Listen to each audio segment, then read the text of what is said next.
Welcome back, y'all. Today we're going to talk about one of my absolute favorite counties in southern Missouri, and that's Webster County. And we're going to talk about what makes it so good. Moving to southern Missouri is the best thing I've ever done for my family. And by outlining some of these positive characteristics, I hope that I can show you what you should be looking for in a great county. And honestly, why accept less when there's counties that are this good?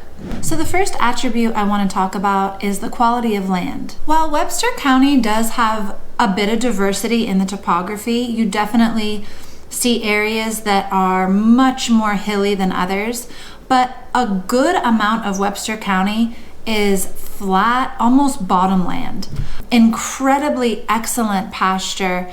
And that is why you see so much farming. You still see huge tracts of land. And it's another reason that you see so many Amish farmsteads, is because the land is so flat. It's easy to navigate, especially if you're, in a horse-drawn carriage, and easy to farm. And also, because of the lay of the land, you see a lot more topsoil in places like Seymour.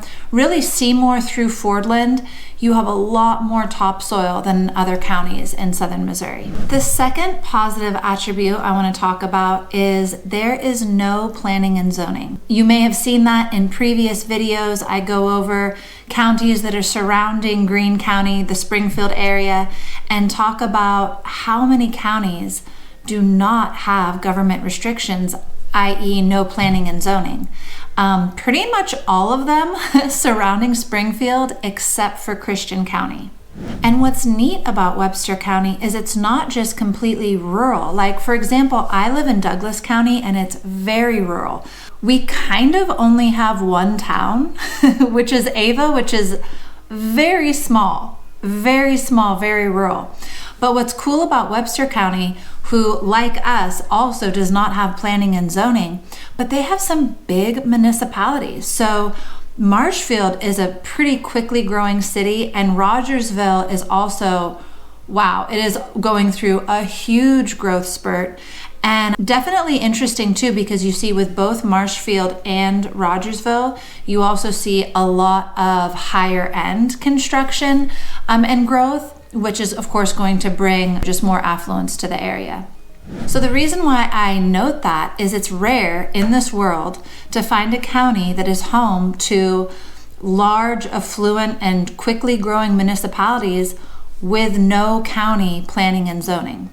Now, that doesn't mean that you're not going to deal with ordinances and zoning within the city, within those cities, but on a whole, the county does not have any of those guidelines, restrictions. There's no permits to file, which in this day and age is gold.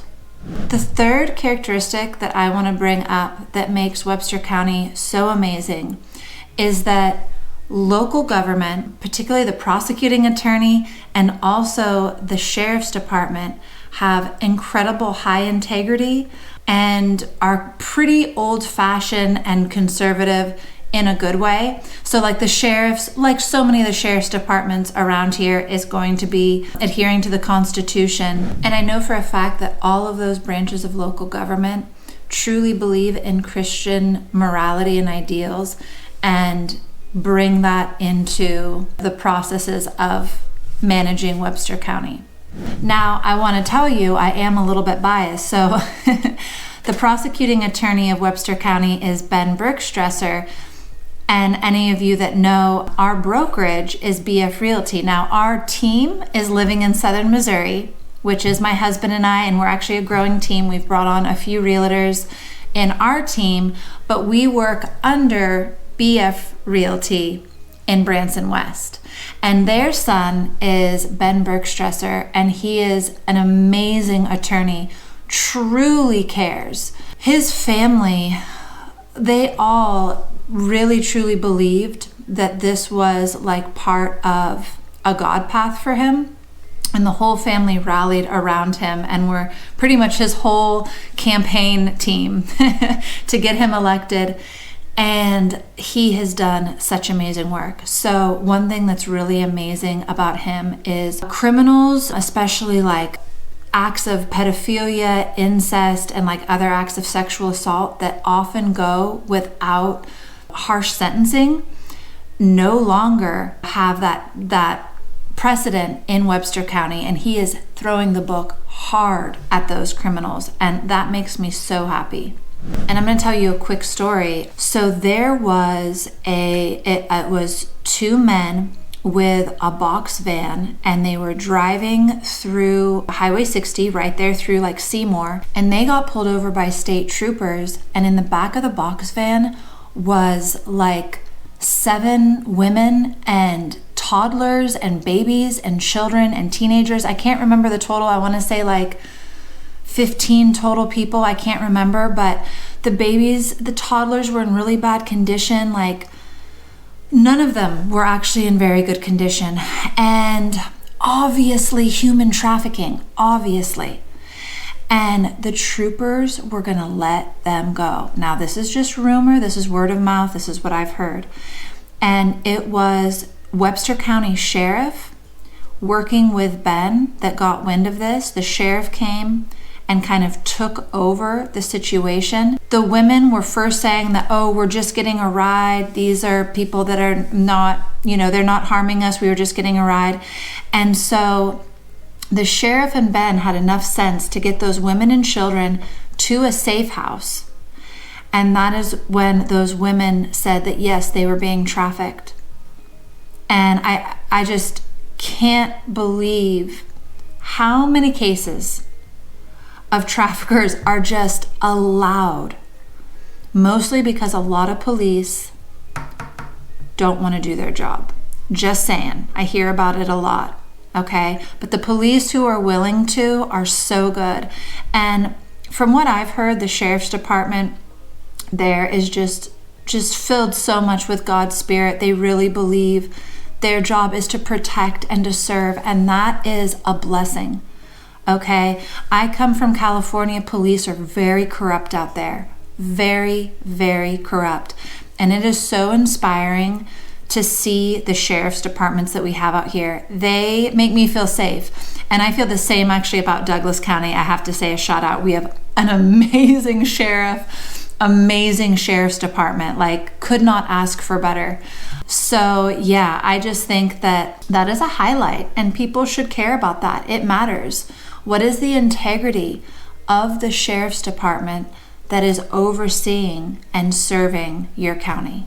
And honestly, anyone with sense should want these types of sheriffs that obey the Constitution, but also go out of their way to protect and serve the innocent.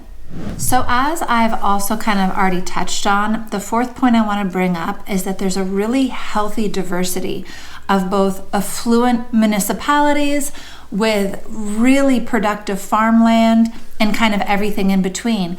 And speaking of diversity, that brings me into my fifth point, which in Webster County, there is so much cultural diversity because alongside all of this kind of booming culture, whether it's ag or these affluent cities that are growing within Webster County, we also have the Amish. And in Missouri, sometimes it's a diversity that we take for granted, but let me tell you, it is special to have in one county literally all the technology of the 1800s. I mean, literally like horse-powered everything, alongside all of the benefits of modern society and also close proximity to the cities. So I also think that some of those benefits of the Amish really, we're spoiled here in southern Missouri, and I noticed them a lot when I first moved here because we were coming from COVID, and then with COVID, remember, we had all the problems with logistics and stores couldn't keep goods on the shelves, and we had lumber shortages and just so much going on. Well, what was neat is here in southern Missouri, when there was like really skyrocketing prices of lumber, which we're still having, but there was also shortages, there was a benefit here, which was that almost every area, definitely every county, if there's not a few in every county, has a horse-drawn Amish mill. right? And one thing to point out, first of all, their lumber is incredibly high quality. Like, it is, you better drill your holes in their oak before it dries, and it's going to last hundreds of years, literally. But one thing to note is that it is true measurement, and so a lot of the stuff that we buy commercially is not actually the true measurement of lumber, and so that's something that you do have to account for. But in terms of quality, it's really high quality wood, and it's just a fraction of the cost of what you're going to buy at another commercial mill or even a hardware store. But there's a lot of other benefits to having the Amish, because with that 1800s technology, you know, they are literally looking at how to survive in every sphere of life without being hooked up to the grid. And for those of you that are interested in prepping and have enjoyed those videos that I've made, you understand the benefit of that. Because, for example, I have talked about on numerous videos now how one of my goals, actually, I think we have found the stove, and it's actually Austin, who's the home inspector that we love. His friend makes these stoves, and they're gorgeous. And they are a little expensive for our blood. They're $3,000, but if we were buying this anywhere else, it would be $6,000. It is a gorgeous wood cook stove. And in it already comes the boiler system, and that's incredibly interesting to me. But the Amish, of course, use that boiler system. I mean, almost all of them have it. And so there is, like in Seymour, there's a really awesome shop. Their shops are like little homes in the backwoods, but they have a shop that is all old cook stoves that are refurbished, and then the boiler systems are put into them. And it is just so cool, because there's places where I've lived where people did not even know about this technology. It was, no one had it, no one knew about it. And it's super basic, but Lord, is hot water a blessing when we are in a grid down situation. And just a few videos back, I made one really, paying homage to my love of hand tools, and talk about a people that gets that. I mean, they're doing almost everything with hand tools. And I do like that we have numerous crews of Amish that literally bring in serious crops of hay, all with hand size. Now, I know you guys, if you saw that video, you saw that I have some post-traumatic stress with a hand saw, but the Amish do it. The Amish will take down 80 acres with a hand saw, no problem. It's really neat to see them work too. They'll have like a crew of 5 guys cutting. The other ones are throwing it into the horse-drawn carriage. I mean, it is so cool to watch. I could literally just watch it. It's kind of beautiful, you know? So, and I could keep going on and on. There's so much knowledge and 1800s technology here.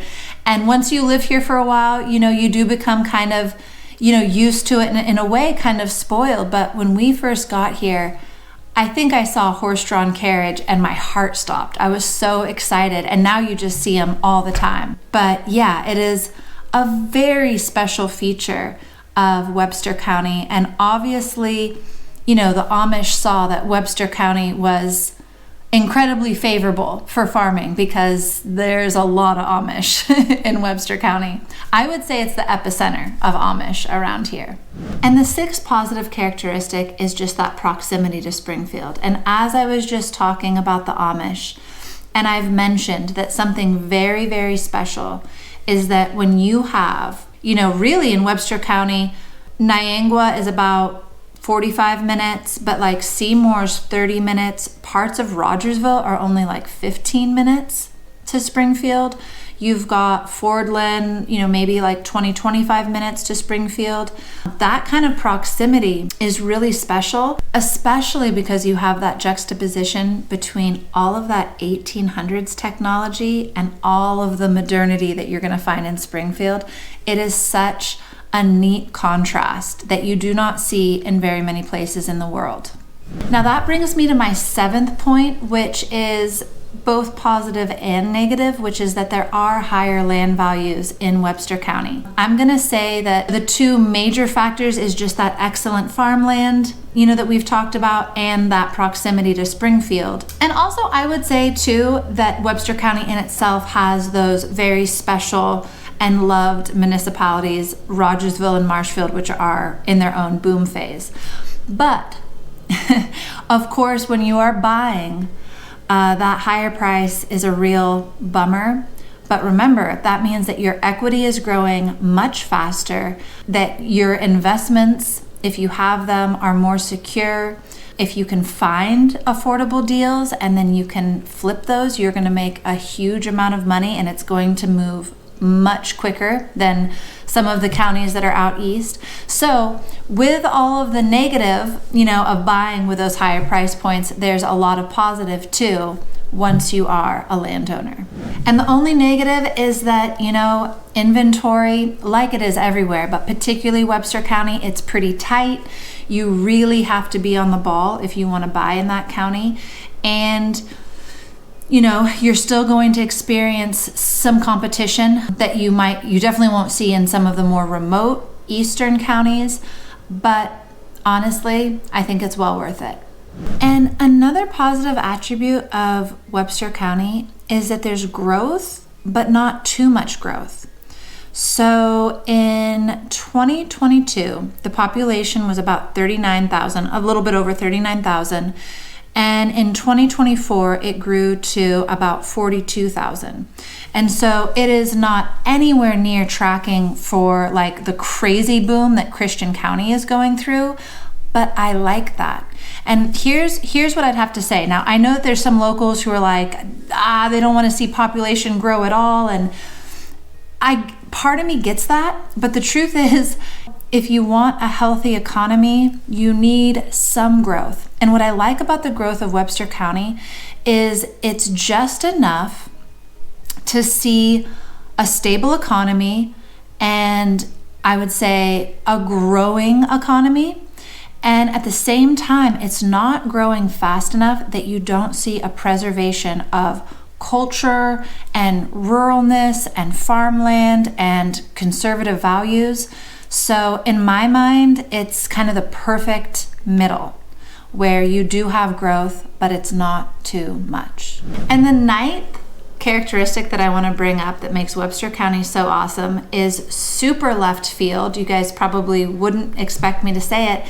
And that is that a lot of the young people around here, their favorite Christian camp is in Webster County. I believe it is a rodeo, like horse camp, which is super popular around here. We're now realizing like there is so much for young people in terms of like the skill set that they can learn at these Christian camps, and then they're coupled with amazing Bible study. So much so, actually, I think that one of my next videos is going to be about the absolutely amazing Christian summer camps that Southern Missouri has, because it's kind of crazy. Once you guys see some of these places I'll show you, you'll be blown away. And like the most expensive one, which is like literally looks like a kid's like dream vacation coupled with Bible study, it's $500 for a week, which, if you took it to any other state, you would be paying thousands